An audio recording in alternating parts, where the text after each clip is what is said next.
Bicycle man of India agriculture के नाम से पहचाने जाने वाले युवक नीरज प्रजापति लगभग 2 साल से साइकिल यात्रा कर राजस्थान के जैसलमेर पहुंचे। जैसलमेर पहुंचकर प्रजापति ने नहरी क्षेत्र का दौरा किया और किसानों को जैविक खेती के बारे में जानकारी दी। बता दें, पेशे से इंजीनियर नीरज प्रजापति साइकिल कर किसानों को जैविक खेती के प्रति जागरूक करने के उद्देश्य पर निकले हैं। नीरज प्रजापति अब तक 24,214 किलोमीटर की यात्रा पूर्ण कर चुके हैं। उनका उद्देश्य किसानों को जैविक खेती के प्रति आकर्षित करना है। किसानों की मुख्य समस्याओं को कृषि अनुसंधान केंद्रों और विभिन्न कृषि विश्वविद्यालयों को इन समस्याओं को अवगत करवाना है, जिससे कि किसानों की समस्याओं का निराकरण हो सके। साथ ही देश के युवाओं और किसानों को जैविक खेती के प्रति जागरूक करके जैविक उत्पादन को बढ़ावा देने की दृष्टि से नीरज ने 11,11,111 किलोमीटर की साइकिल यात्रा का लक्ष्य साधा है। 2 वर्ष में वह हजारों किसानों से मिलते हुए 24,214 किलोमीटर का सफर तय कर चुके हैं।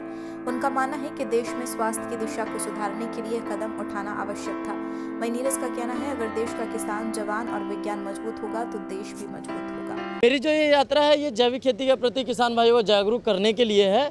इसमें मैं अपनी यात्रा के दौरान गांव-गांव जाता हूं, किसान भाइयों को जैविक खेती के प्रति जागरूक करता हूं और उनकी जो भी समस्याएं होती है जिले में कृषि विज्ञान केंद्र अथवा भारतीय कृषि अनुसंधान परिषद के जो हमारे 113 एग्रीकल्चर रिसर्च इंस्टीट्यूट हैं और 713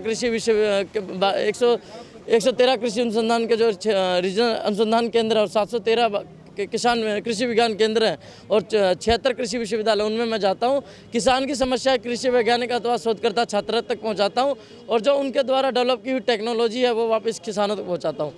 इसके अलावा जो हमारे किसान भाइयों द्वारा नए नए नवाचार होते हैं उनके बारे में भी जानकारी देता हूं। जैसे कि अभी मैं पशुपालन डिपार्टमेंट में गया था, यहाँ एक प्रगतिशील किसान मिले थे जो कि पशुपालन, इसमें मुर्गी पालन, भेड़ पालन, बकरी पालन कर रहे हैं। तो उनका एक इनोवेशन था, उन्होंने एक इनक्यूबेटर बनाया जो कि मुर्गी पालन में बहुत उपयोगी है। तो किसान ने वो अपने घर में एक देसी तरीके से बनाया, तो उन जो इनोवेशन है उसको आगे बढ़ाने के लिए जो संबंधित डिपार्टमेंट है उनसे उनको कनेक्ट किया। तो ये मेरी यात्रा है। इसके दौरान मैं जो भी किसान भाई हैं उनकी जैविक खेती के प्रति जागरूक करता हूँ।